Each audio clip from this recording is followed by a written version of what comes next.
Well, this is interesting. Donald Trump has now responded and lost it and wants to shut up the Lincoln Project because of an ad that I'm going to play for you. We'll talk about what the Trump campaign's response to this ad was that was running on Fox News, so you know that Donald saw it himself. Then we'll look at Lincoln Project founder Rick Wilson's response. That is brutal, to say the least. As a reminder, if you haven't seen my past videos, the reason we're in a car is we're traveling all day today, and so we want to record content while we're on the go. Here's the ad, and then I'll show you the response, and then Rick Wilson's response to that response. Donald? They were wrong. Susie Wiles, Chris LaCivita, Tony the Pollster. They got it wrong. President Joe Biden has just announced that he is dropping out of the 2024 presidential race. They told you that Biden would never quit. That you should spend all that time, all that money, so much money, focusing on Biden. How he's too old. Now it's Harris. She's younger than you by a lot. Faster on her feet, better than Biden was on camera. They were wrong, but they're wrong a lot. Wrong that Vance would help you. You know he's terrible. Wrong that you have the race sewn up.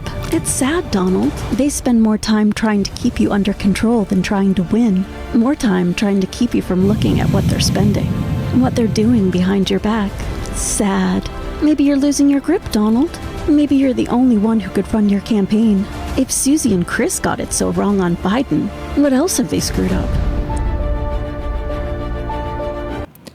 So another fantastic ad, and something that they do that I've rarely seen companies that make ads do, is target so many of their ads at the subject of the ad. Not just this person's bad or we're opposed to this person, but instead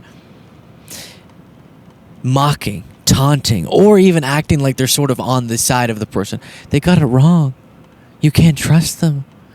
And we've seen other ones to that effect. It's a different vibe and it's very entertaining. And it does trigger him, leading to this. Ross Story reports a new ad running on Fox News in Mar-a-Lago from a group of anti-Trump Republicans prompted a cease and desist letter. The Lincoln Project said Friday it received the letter over its ad failures, the one that we just watched, and it goes through some of what this ad says. The group defended the ad, saying that LaCivita and Wiles apparently didn't appreciate that our ad states the obvious. Chris and Susie have royally screwed up Trump's campaign and selected for him the weirdest ever VP candidate kookier than Sarah Palin, and it goes through some more background. But the point is, cease and desist letter has been sent to the Lincoln Project, and they released a video in response saying,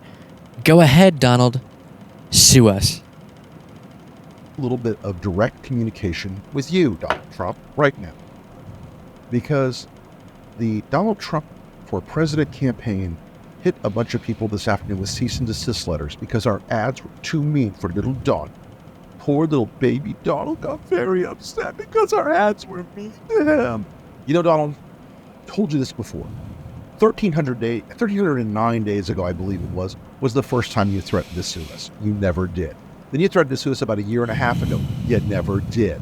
You're never going to sue us, Donald. You can take your cease and desist letter and shove it right up your... And I bet you can imagine where the rest of that sentence goes. But for the sake of the family-friendly nature of this show, I'll pause it. Yeah, so I think one of the things, aside from this just being awesome, that once again the Lincoln Project got under Trump's skin enough to prompt his campaign to send the cease and desist letter. But also, it's another reminder of so much of what they pretend, or at least they believe, and by they I mean MAGA, to really love about Trump is how strong he is, how resilient, how alpha, to use one of their terms, he is. But then all it takes is a little ad run on a station that he watches for him to be very upset. And a similar lack of strength has been shown just in how thrown off he's become with the candidacy of Harris. I think if you were a stronger person, I should say, if you were more resilient, if you could adjust to adversity more effectively, then you could have adjusted your campaign to run against Harris. But instead, it's floundering. Instead, it's flailing. And that just may be what cost Trump him not being able to be disciplined and adjust to a different moment.